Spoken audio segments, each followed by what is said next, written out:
Kindly open your cameras for the opening photo opportunity.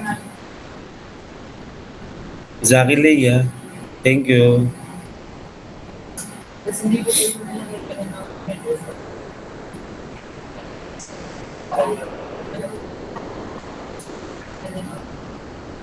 Others,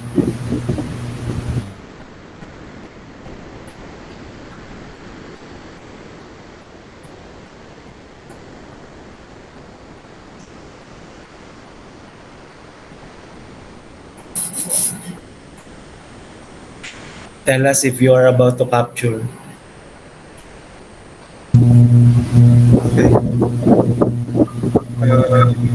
One, two, three. Wait lang, may kakapasok. Okay, one, two, three. Isa pa po. Dalawa.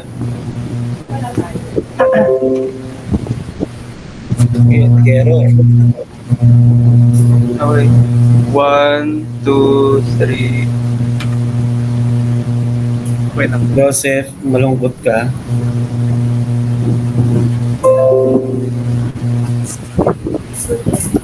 Okay na. Thank you. So let me share my screen. Next class na tayo.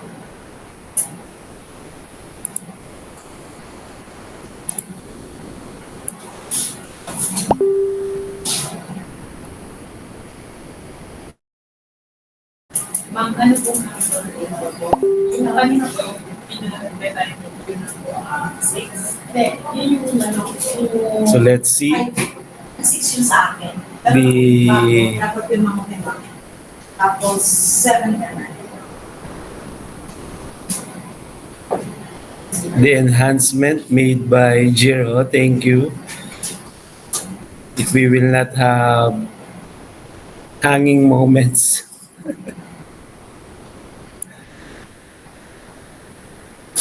So just like the other days, we are going to have two activities for tonight. Your eighth activity is the continuation of the frequency distribution table that we had 2 weeks ago.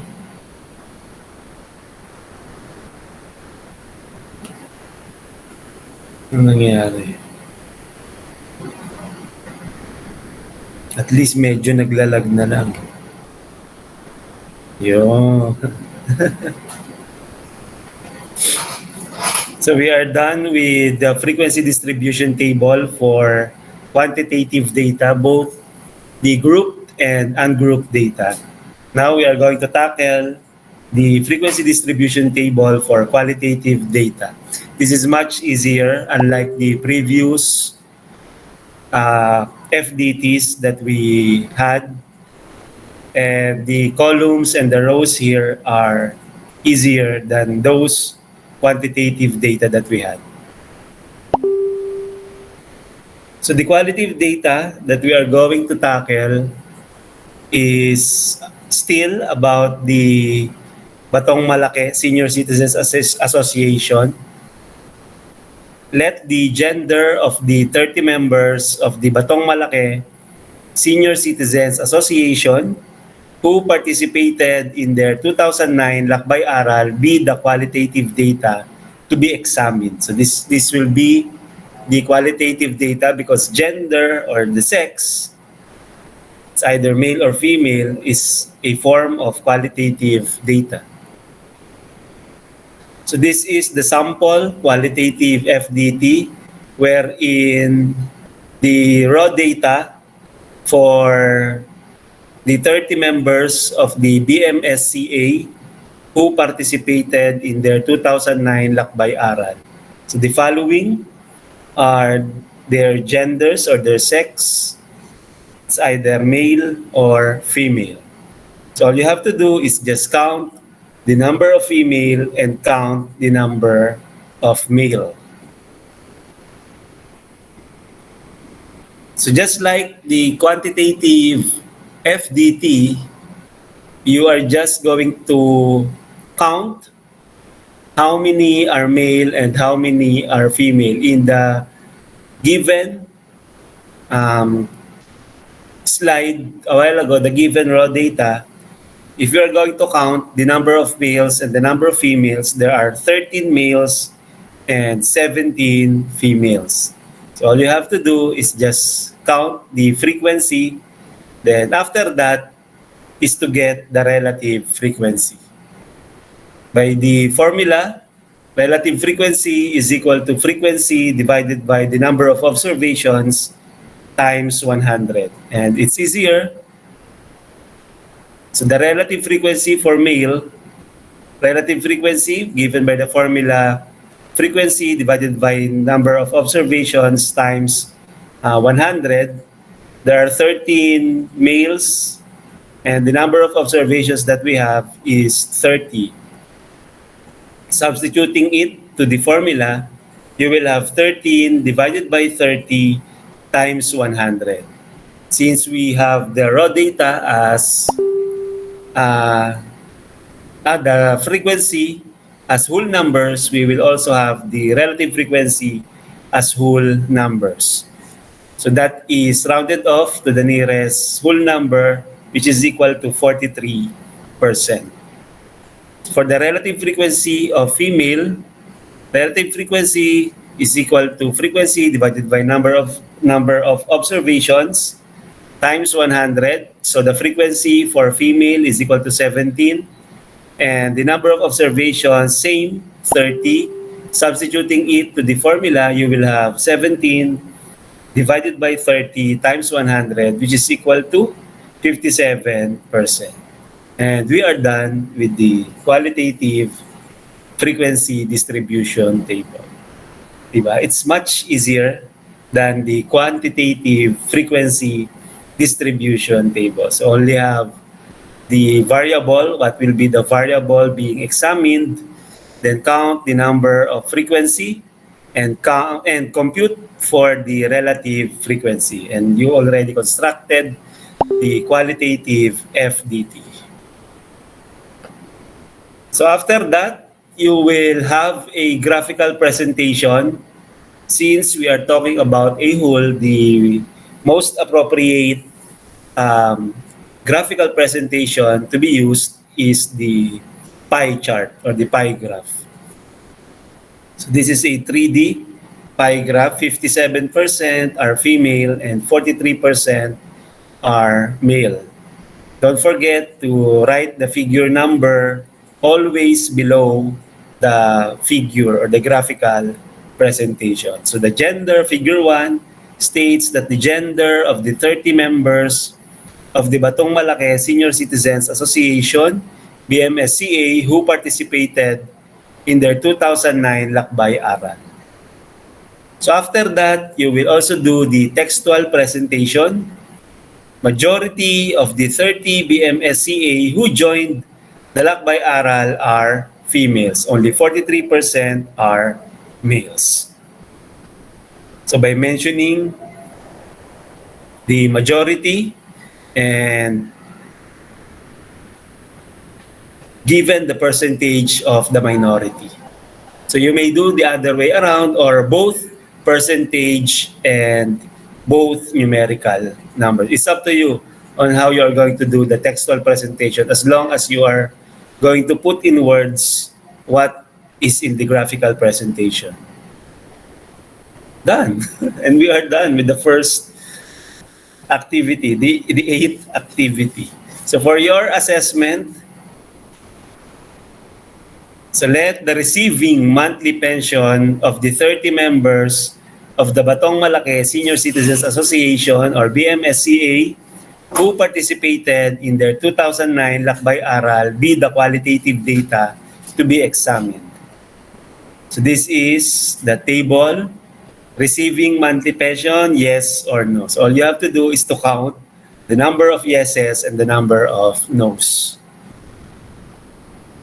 So you are going to create a qualitative FDT, its corresponding graphical presentation and textual presentation for the receiving monthly pension of the 30 members of the Batong Malake Senior Citizens Association or BMSCA who participated in their 2009 Lakbay Aral. Use appropriate titles and labels for the table and graph. So this is the sample which is also reflected in your activity 8 that I am going to upload later at 8:30. It is already scheduled upload, so it will be uploaded at exactly 8:30. There are only 3. The first is the variable that you are going to examine, the receiving monthly pension, yes or no. Then frequency, count the number of answers with yes and no. Then compute for the relative frequency given the formula. Then you will create the graphical presentation, draw or illustrate the graphical presentation, and you will name the figure. Figure 2, because we already have the figure 1, figure 2, whatever the title of the figure that you are trying to present. Then write the textual presentation, 1 to 2 sentences will do for as long as it will textualize what can be seen or what is being observed in the graph. Question. Di ba ang bilis? Pag qualitative FDT, the activity na yun agad. Mga before 6:30, tapos na tayo. Dapat pala ina-upload ko na agad para pwede nyo na palang magawa. No? Question. So if none, I will leave you with this quote. If you tell the truth, you don't have to remember anything. By Mark Twain. Thank you and God bless us all. So we are done with the activity number 8. So let's have another picture before activity 9. Kindly open your cameras for the second session of our tonight's activities. Bilis, no?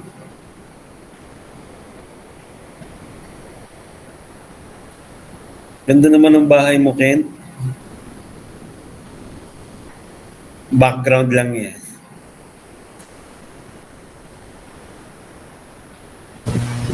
Okay. 1, 2, 3.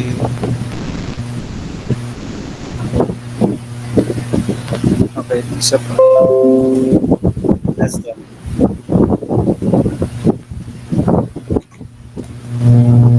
Okay. 1, 2, 3. Okay na. Okay, thank you. Let me share my screen again for the activity number 9.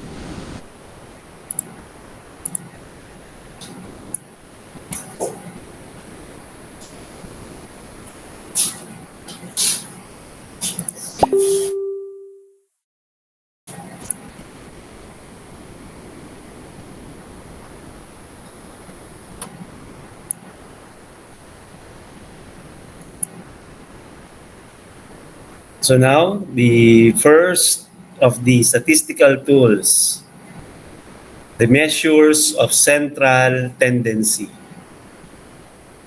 There are 3 measures of, 3 statistical tools under measures of central tendency, and we are going to tackle it one by one. So this will be ungrouped yata to, no? Ungroup, yeah. Ungroup muna tayo. Then next meeting face-to-face, we will tackle the measures of central tendency grouped data. So we will first discuss the ungrouped data. In group data, that's the time that we are going to use the less than cumulative frequency and greater than cumulative frequency. So if you master already on how to get the less than cumulative frequency and greater than cumulative frequency, it's easier for you to catch up on the 10th and 11th activity next meeting face-to-face. So what would be the learning outcomes for tonight? At the end of the lesson, you should be able to calculate commonly used measures of central tendency. You will also provide a sound interpretation of these summary measures and discuss the properties of these measures. There are three statistical tools under the measures of central tendency. So let the first table, table 1, the monthly income of 35 families residing in a nearby barangay or village. The monthly family income in pesos are the following. 12,000 pesos, there are two families who are earning 12,000 pesos, three families earning 20,000 pesos, four families earning 24,000 pesos, eight families earning 25,000 pesos, nine families earning 32,250 pesos, five families 36,000 pesos, two families earning 40,000 pesos, and two families earning 60,000 pesos. Why ungroup? Because if you will notice, the variable here, which is the monthly family income in pesos, has no upper limit and lower limit. So it is not from 12,000 to 15,000, from 16,000 to 19,000. So if it is group, we will tackle that next meeting face to face. It's easier to discuss that face to face. Next, the summary measures of a data set. What is the highest monthly family income and what is the lowest based on the figure? What is the highest and what is the lowest based on the figure, based on the given table?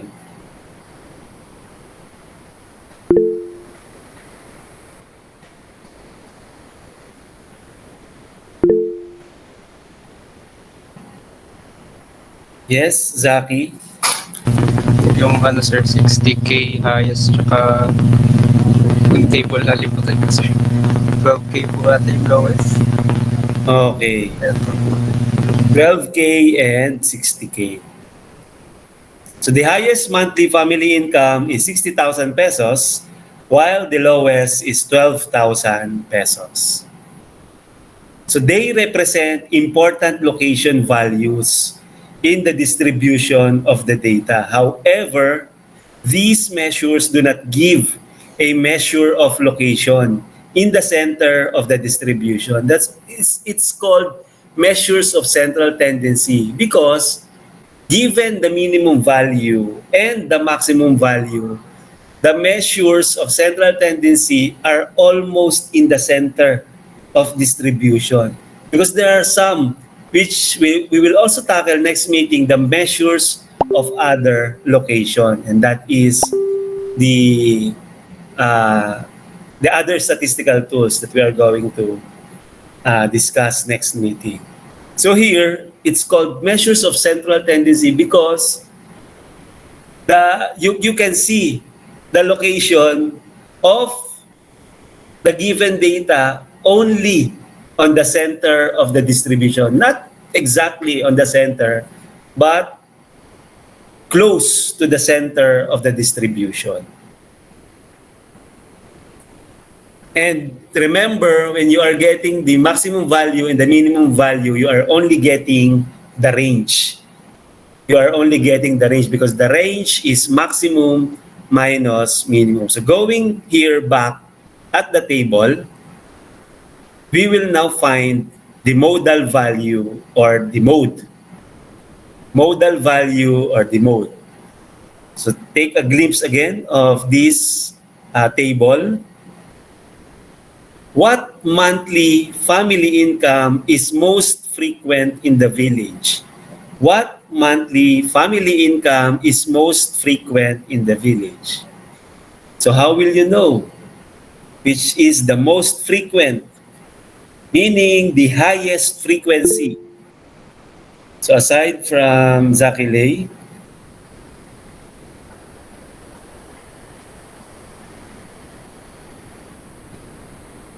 Joseph?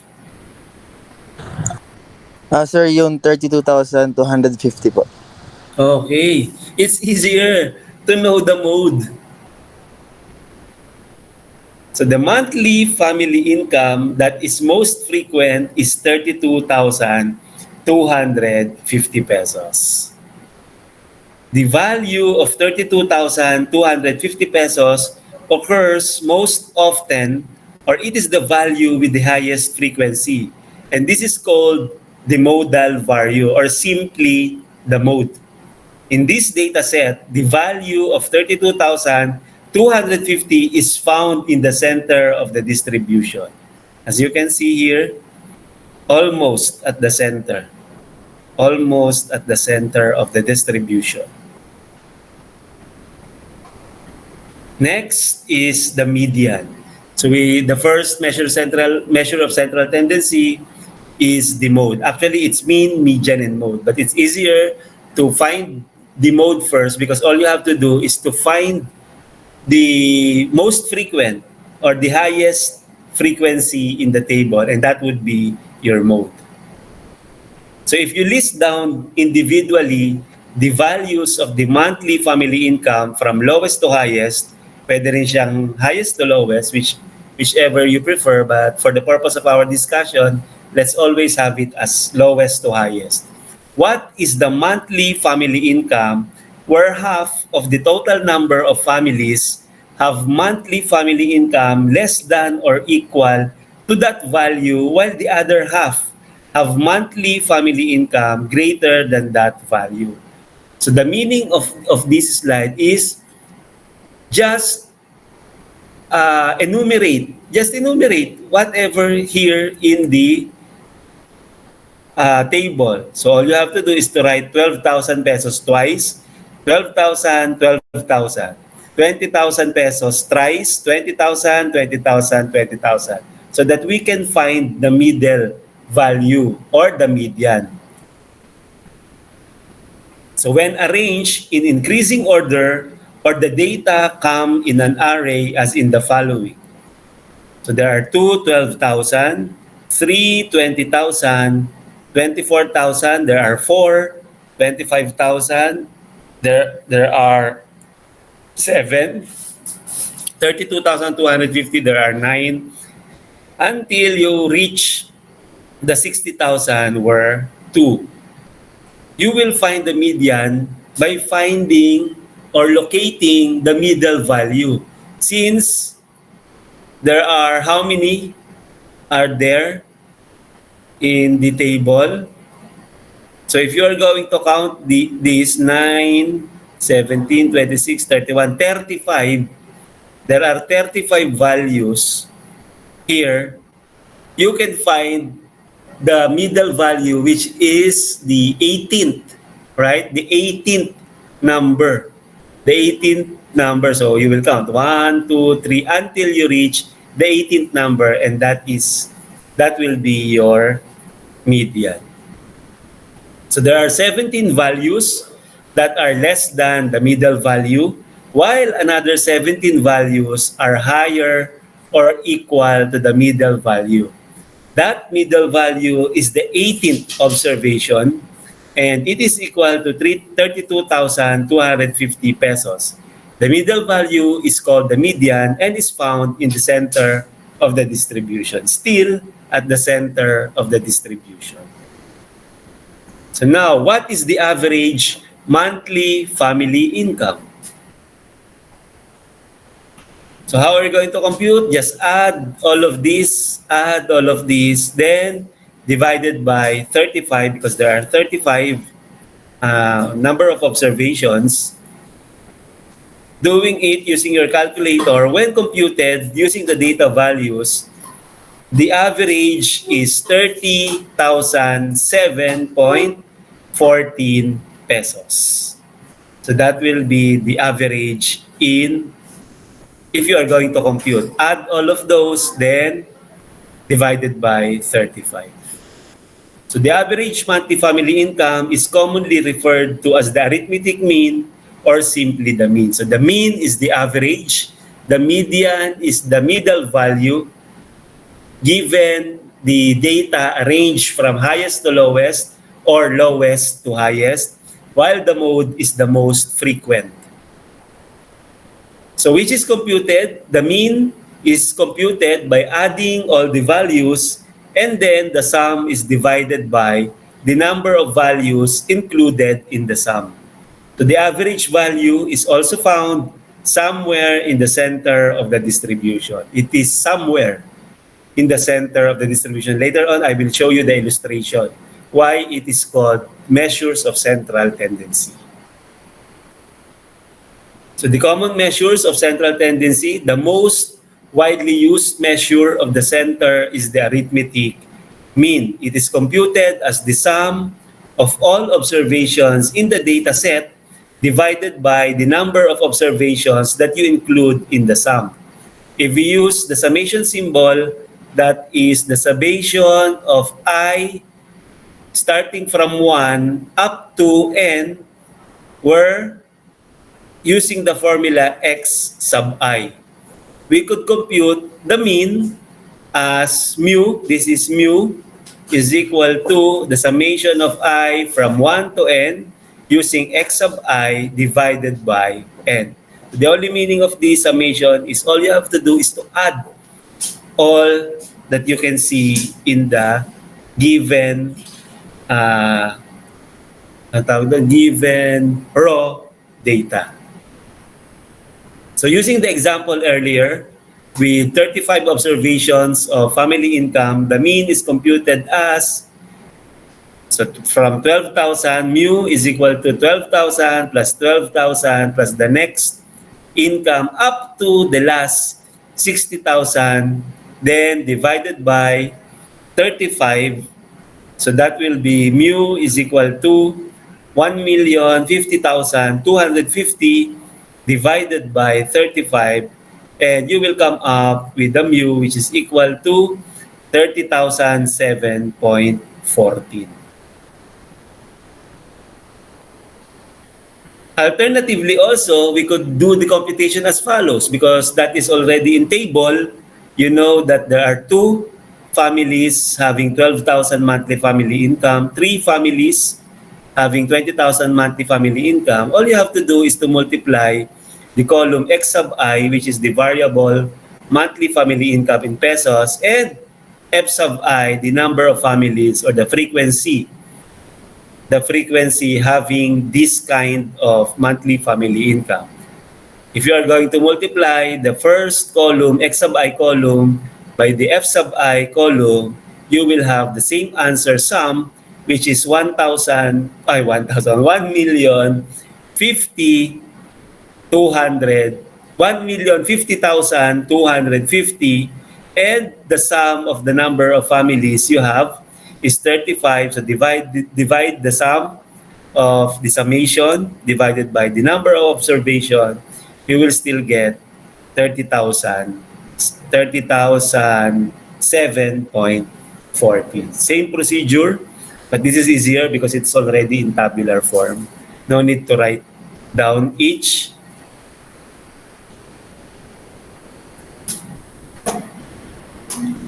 So the median, on the other hand, is the middle value in an array of observations. To determine the median of a data set, the observations must first be arranged in increasing or decreasing order. Note, you will get a wrong answer. You might, because sometimes even if not arranged, there is an instance wherein the middle value will still be the unarranged data. But to make sure that you will have the correct answer, always arrange your observations in increasing or decreasing order. Then you will locate the middle value so that half of the observations are less than or equal to that value, while the half of the observations are greater than the middle value. So what if n is odd? It's easier to locate if the number of observation is odd. So the median or the middle value is obtained by using the formula n plus 1 divided by 2 observation. So n plus 1 divided by 2 observation in the array. In our previous data, the number of observations that we have is 35. So 35 plus 1 is 36 divided by 2, 18. So that's why the 18th observation will be our median. On the other hand, if n is even, then the median or the middle value is the average of the two middle values, or it is the average of the n over 2, nth over 2, and nth over 2 plus 1 observation. So let's say, for example, we have 8 observations. 8 observations, divide mo lang. 8 observations, 8 divided by 2, you will have the 4th observation. So 8 divided by 2, 4 plus 1, 5th observation. The average of the 4th observation and 5th observation. Question? It's easier if add n plus 1 divided by 2. But it's also easy when you have an even value.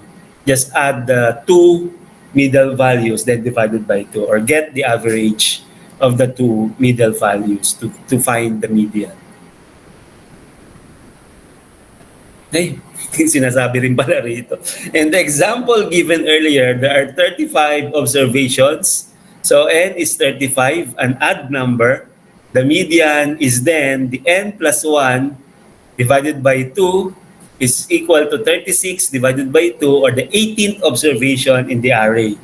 Locating the 18th observation in the array leads us to the value equal to 32,250 pesos. So if you're going to count, arrange from lowest to highest, 1, 2, 3, 4, 5, 6, 7, 8, 9, 10, 11, 12, 13, 14, 15, 16, 17, 18th value will be your median, because there are 17 values below and 17 values above.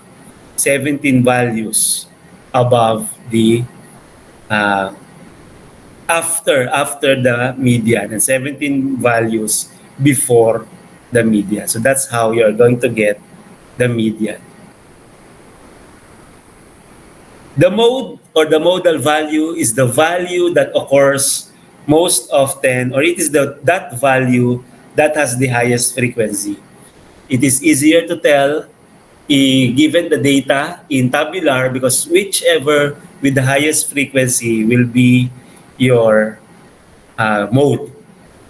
So in other words, the mode is the most fashionable value in the data set. Like in the previous example, the value of 32,250 pesos occurs most often, or it is the value with the highest frequency, which is equal to 9, because there are 9 families having the monthly income of 32,250 pesos. Question about measures of central tendency. It's easy, di ba?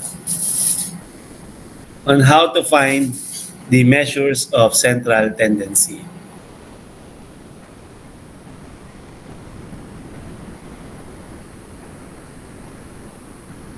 Ba't bumalik sa media? So how will you find the median in terms of... Ay, tsaka na pala. Mahirap, hindi ako makapagsulat eh.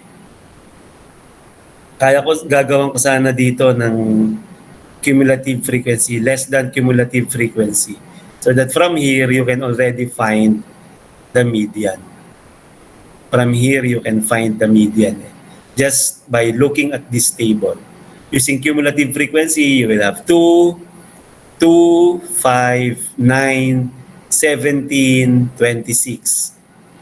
Then you will find the location of the 18th observation, and this is under 32,250. Let's try. So that you know how to find the value. So looking at this table, less than cumulative frequency. So finding the less than cumulative frequency, you will have ganito ang letra.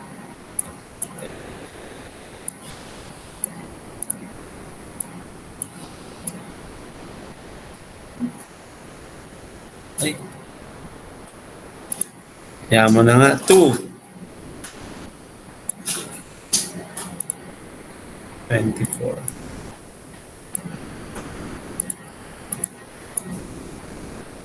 Yeah.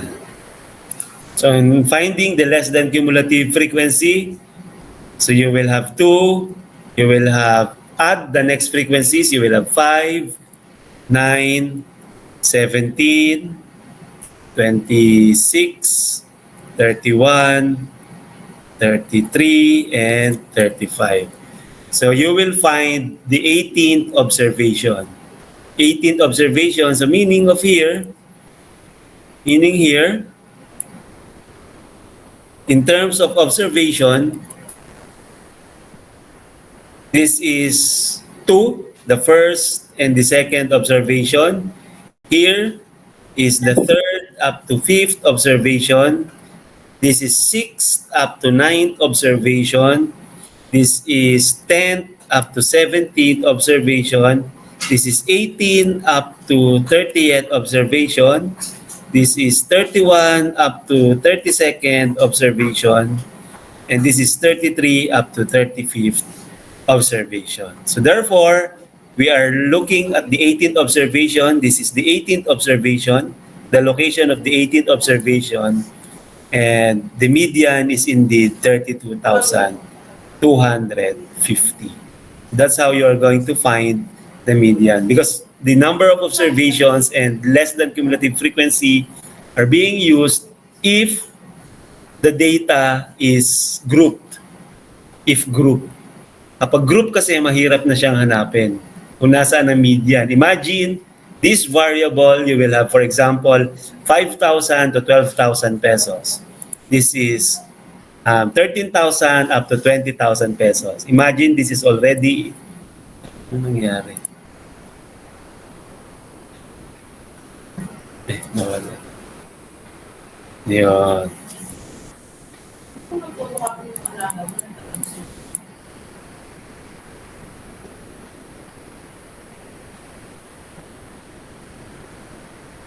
Nawala. 34 pala dapat to. 35th observation.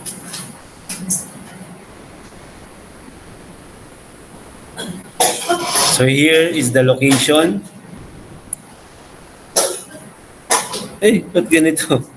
18 to 26, 27 to 31, 32 to 33, and 34 to 35. So still, this is the 18th observation. Under the 18th observation is the median, 32,250. That's how you are going to look given the table. Just find the less than cumulative frequency so that you will not write down each of these values. 12,000 twice, 20,000 thrice, 24,000 four times. So just by using the less than cumulative frequency, you can find the median. Question?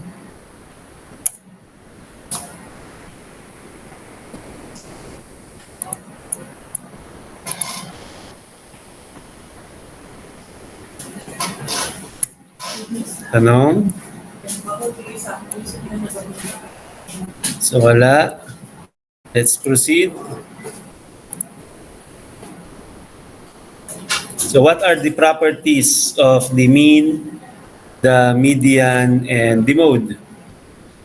So each of these three measures has its own properties. Most of the time, we use these properties as basis for determining what measure to use to represent the center of the distribution, because you cannot use the mean if the data is nominal. If the data is ordinal, you cannot use the mean. I will show you the table on what is the best measure to use given the level or the type of data being examined. So the mean is the most commonly used measure of central tendency since it could be likened to a center of gravity. Since if the values in an array were to be put on a beam balance, the mean acts as the balancing point where smaller observations will balance the larger ones as seen in the following illustration. So this is the mean, 30,007.14. If you can see the values, that is the mean. And this is the median as well as the mode. The size also will illustrate that there are 9 frequencies in 32,250. If you will notice, almost at the center of the distribution where the mean, the median, and the mode are located. Because other measures of location can be found on the left side, these other measures of location. Other measures of location can also be found here. Ano ba yun? Yun yung mga percentile, quartile, and all the other measures of other locations. So we will just focus on the 3 measures of central tendency first before we proceed to other measures of location. Because if you will be having a hard time in finding the measures of central tendency, how much more that you're going to find what is on the left of the middle. Di ba? What is on the left, what is on the 1/4, what is on the 1/8, what is on the 3/4. So we just need to focus more for this discussion on the middle. This in the middle of the distribution. Question?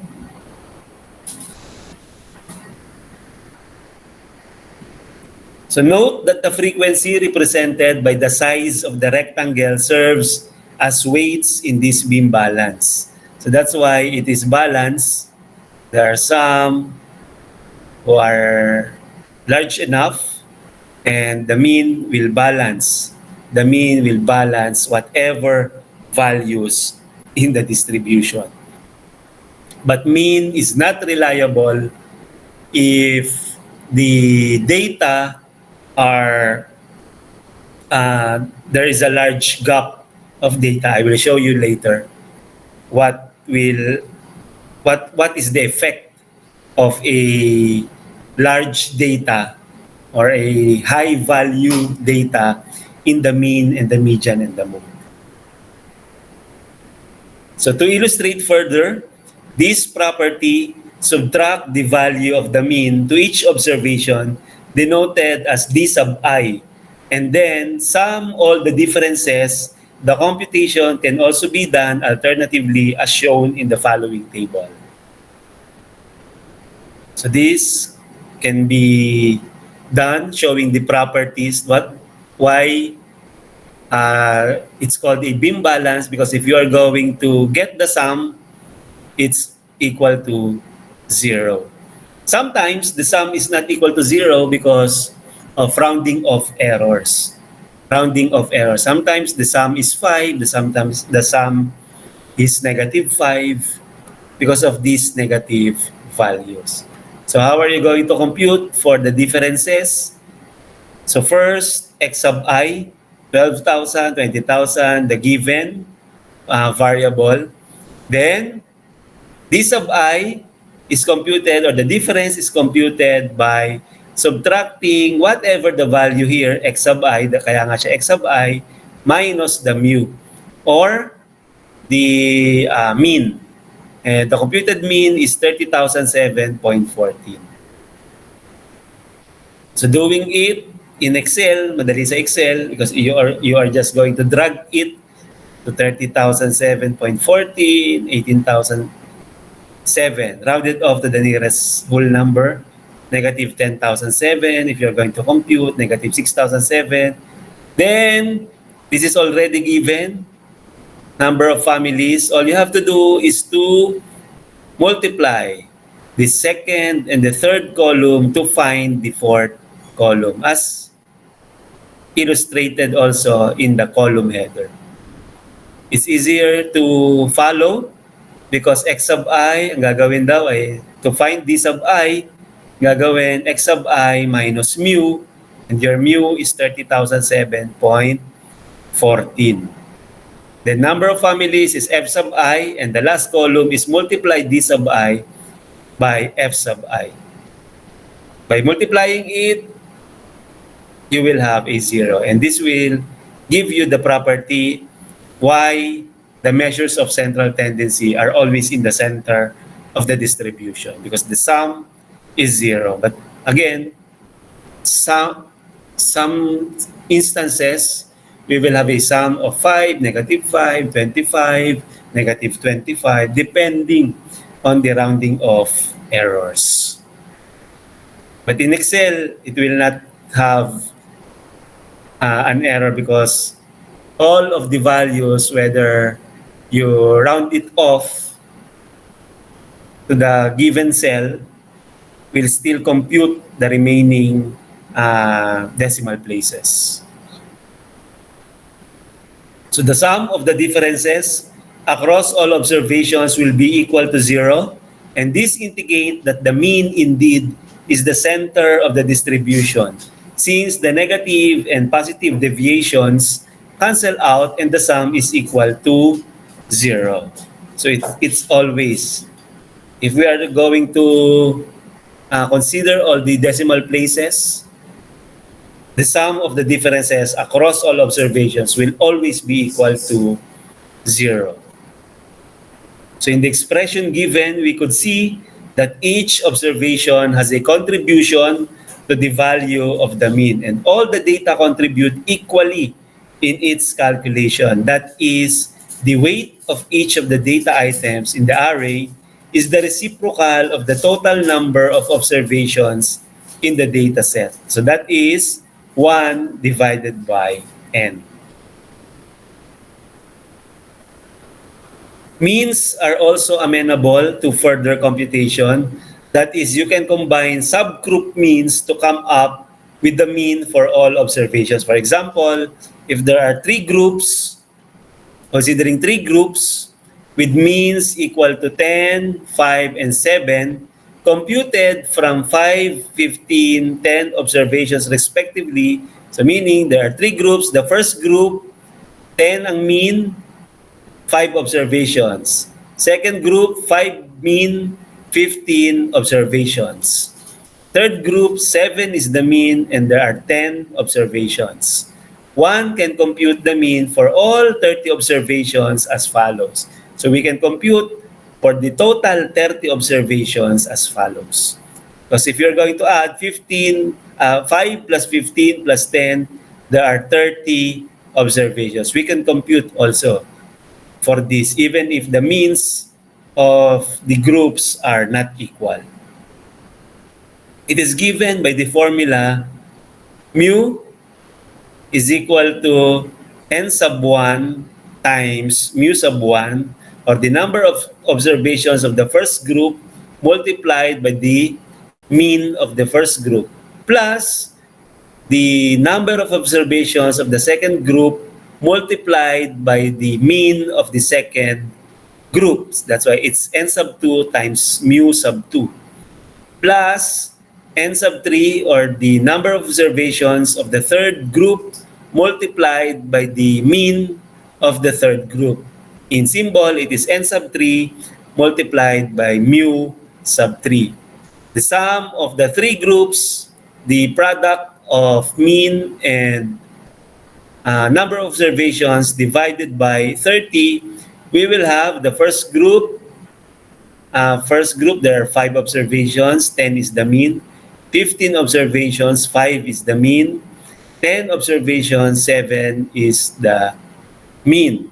So by arithmetic, you will have 5 times 10 is 50, 15 times 5 is 75, 10 times 7 is 70, then adding all the numbers in the numerators.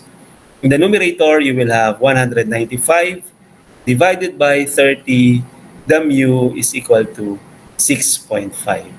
So the mu, or the overall mu of the three groups, is 6.5.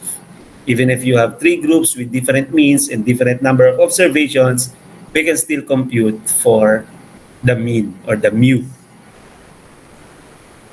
So if there are extreme large values, this is what I'm telling you earlier. The mean will tend to be pulled upward. While if there are extreme small values, the mean will tend to be pulled downward. The extreme low or high values are referred to as outliers. So if there are outliers, your mean will be affected.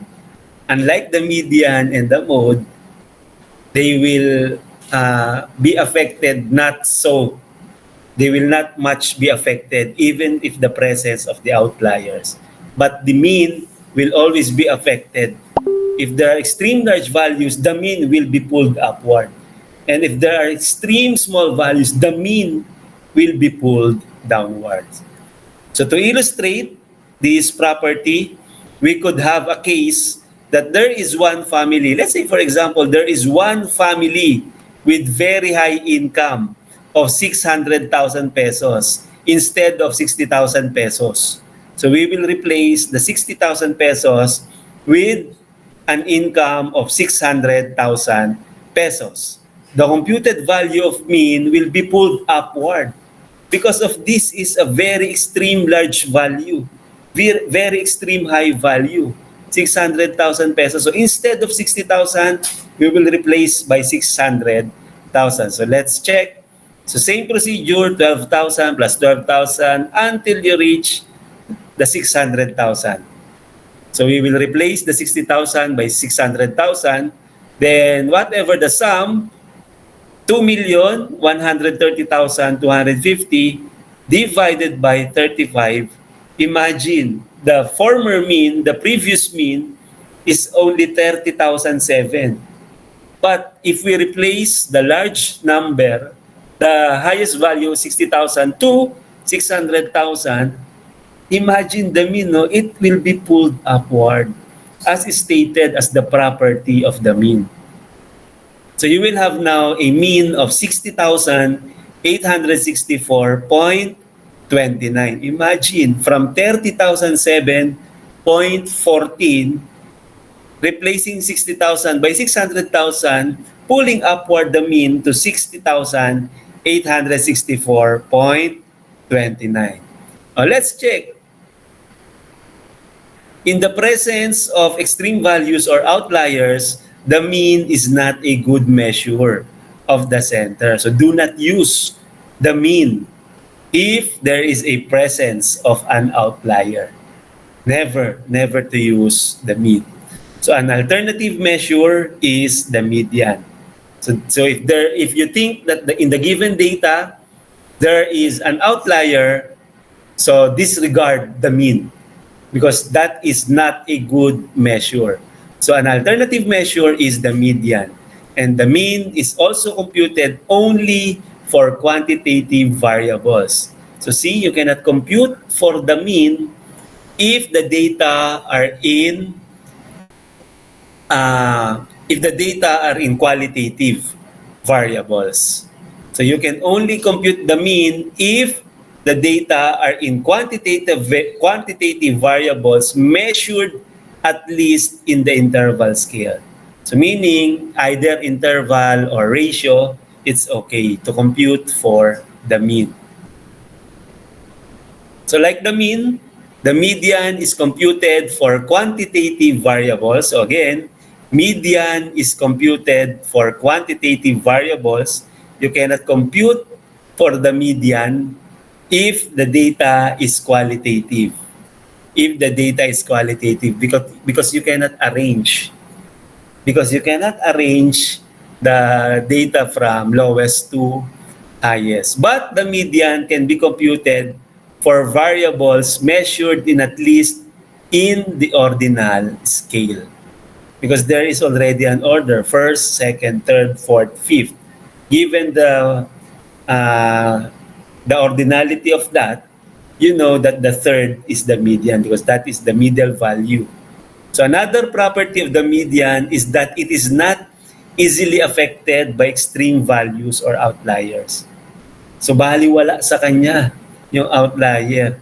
Even if the presence of highly extreme values and lowly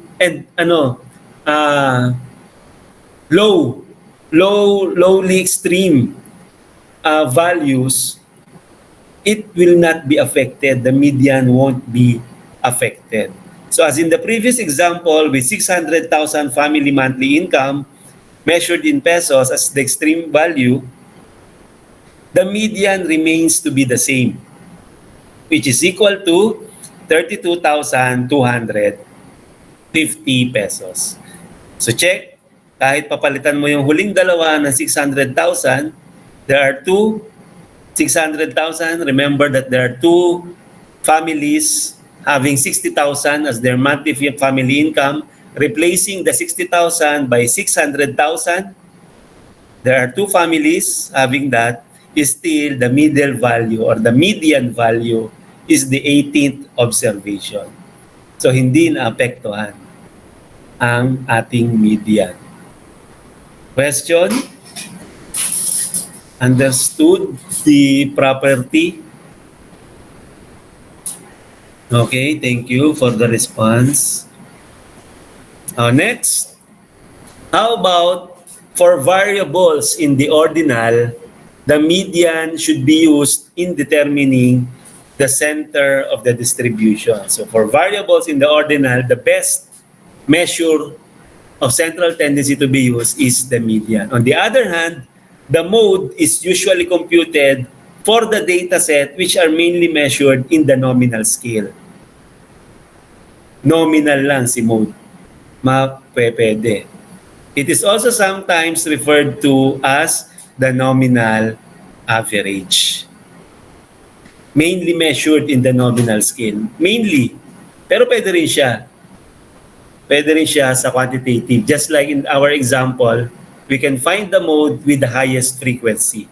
But you cannot compute for the mode if your data, let's say for example, your data is having decimal places with different values. So I will show you. Okay.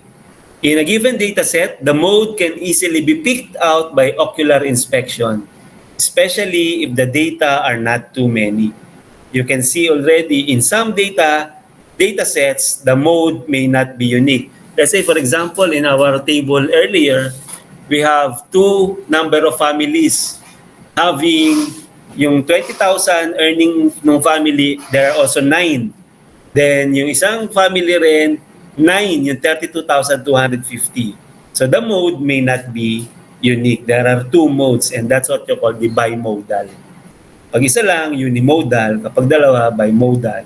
Pag tatlo, trimodal. Pag more than 3, multimodal. Ito na pala. So the data set is said to be unimodal if there is a unique mode, bimodal if there are two modes, and multimodal if there are more than two modes. For continuous data, the mode is not very useful since here, measurements to the most precise significant digit would theoretically occur only once. So this is what I'm talking about. Because of the precise significant digit, you cannot use the mode. You cannot use the mode because the value will always be 1. So there will be multimodal if we are going to consider the decimal places, if we are not going to round off. So therefore, mode is not unique. So the mode is a more helpful measure for discrete and qualitative data with numeric codes than for other types of data. In fact, in the case of qualitative data with numeric codes, the mean and median are not meaningful. So meaning, if you are going to compute for the room numbers, student numbers, mean and median are not meaningful. You cannot compute for the mean and the median if the numeric codes using the floors 201, 208, 209, and your student number. Using your student number 2214 and so on and so forth, you cannot use the mean and the median. They are not meaningful, but only the mode will be meaningful. So depending on the type of data. So I will show you the diagram which will provide a guide in choosing the most appropriate measure of central tendency to use in order to pinpoint or locate the center or the middle of the distribution of the data set. So such measure, being the center of the distribution, typically represents the data set as a whole. Thus, it is very crucial to use the appropriate measure of central tendency. Let's say, for example, you are computing for the colors, for the most preferred color. You cannot use the mean and the median for the most preferred color because that is only mode, because the data is nominal. So just make sure that is very crucial to use what is the most appropriate measure of central tendency to be used. So this is the diagram that is very useful. What is the context of the data? Is it nominal? If the context of the data is nominal, therefore, best to use mode. What if the context of the data is ordinal, interval, or ratio? Your next question is, what is the size of the data?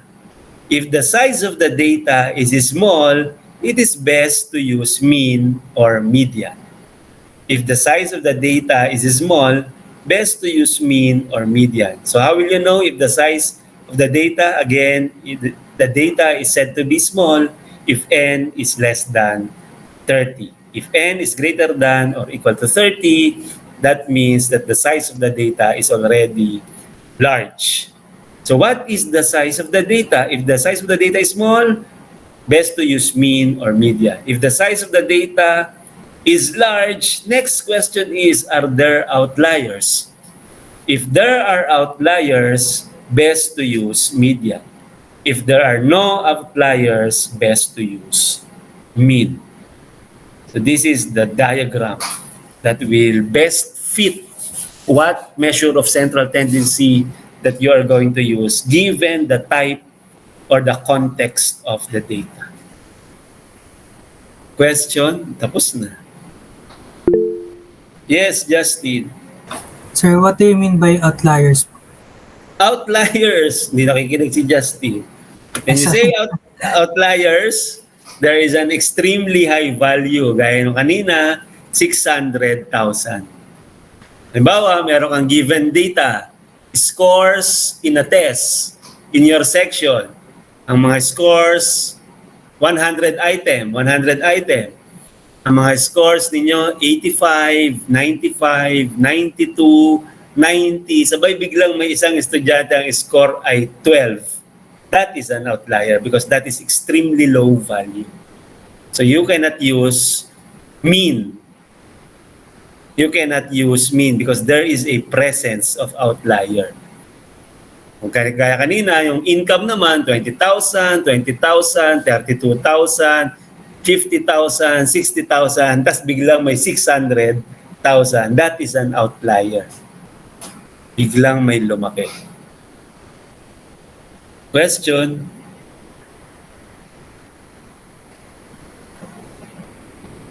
So Nan, this is to summarize our discussion. A measure of central tendency is a location measure that pinpoints the center or middle value.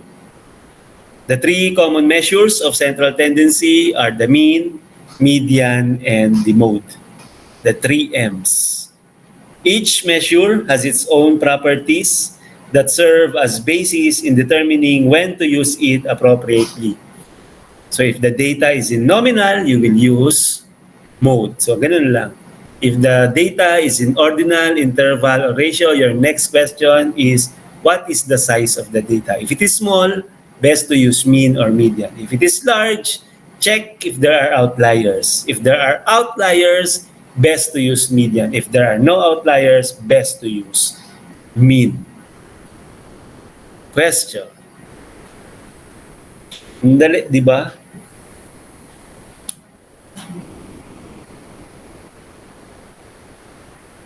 So I will show you your activity.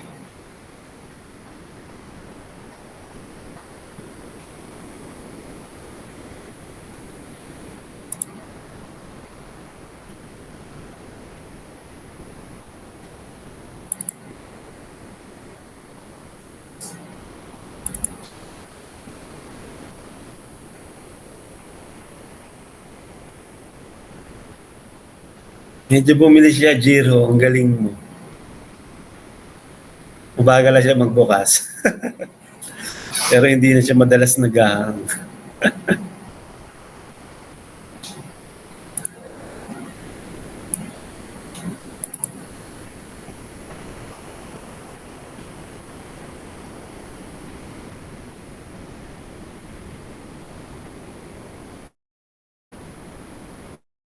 Okay, this is your 8th activity that I am going to upload.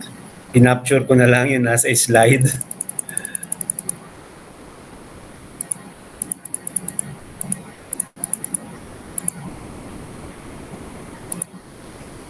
Pinapture ko na lang yun nasa slide ng PowerPoint. So ayan, receiving monthly pension, yes or no. You will create a qualitative FDT, blah, blah, blah. So you will just supply the missing details here in the given Word document. Receiving monthly pension, yes or no. Frequency, relative frequency. Place your graphical presentation here and place your textual presentation here. So you will write down the details of whatever you can see in the graph. For your 9th activity, so given the usual daily allowance in school in pesos of 35 third-year IT students in a certain school, kunwari certain school pero sa inyo talaga yan. I just captured some, 50, there are 4, 80, there are 2, 90, there is 1, 100, 14, 122, 250, dalawa. So what is the highest usual daily allowance in school? Just like in the PowerPoint being presented. Then when arranged in increasing order, you will have to write down in pesos the allowance. Then find what is in the middle. Then follow what is also in the PowerPoint. Multiply x sub I by f sub I. Multiply the two to find the sum. Next is whatever the value that you will get here, the sum divided by 35 to find the mu or the mean.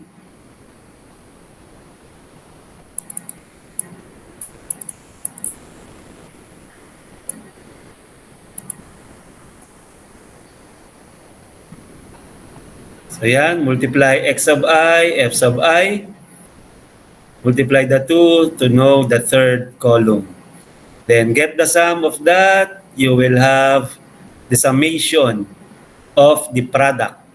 The summation of the product of the two columns. Then divided by 35, you already find the mean. The mu, you will be substituting here. So x sub I minus the computed value above to get the sub I rounded off to the nearest whole number. Then whatever the values here, you will multiply by f sub I as stated here, d sub I times f sub I. Then get the total, get the sum, it is approximately equal to 0. Pero parang hindi 0 yung sagot dito eh. Pag naka-round off. Meron na rin akong sagot niya na Pag naka-round off, hindi 0. Then find the grand mean using the formula below. If there are 3 groups, what is the grand mean? This will be your activities 8 and 9. Tanong, before we end, maaga. Kasi hindi na kayo nagsasagot, no? Di gaya pag face-to-face, nagsasagot pa, kaya tumatagal.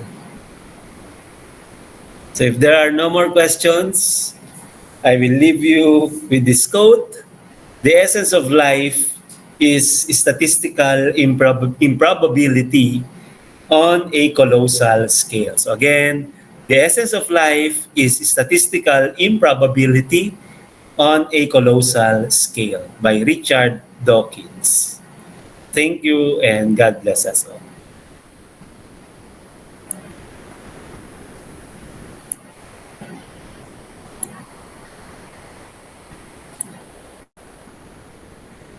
So let's have the concluding photo opportunity by opening your cameras. Lay, thank you. Nako, flat one na si Lay. At nang inuutusan ko, flat one na.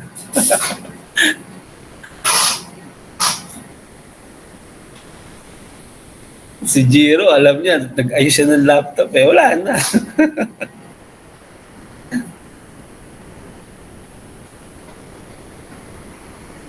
Bias, no? Walang statistics, bias. Nakita niyo yung lies, di ba yung last na, no? There are 3 lies. Simply lie, in lies, the damn lies, and statistics.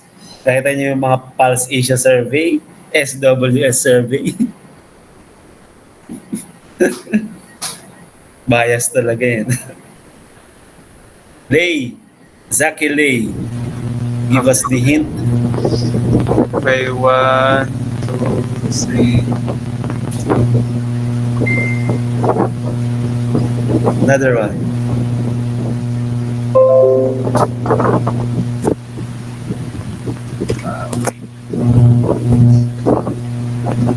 Okay. 1, 2, 3. Okay na po. Okay, thank you. Ingat kayo palagi. Class is dismissed. Camila, paki-send ulit sa GC. Thank you.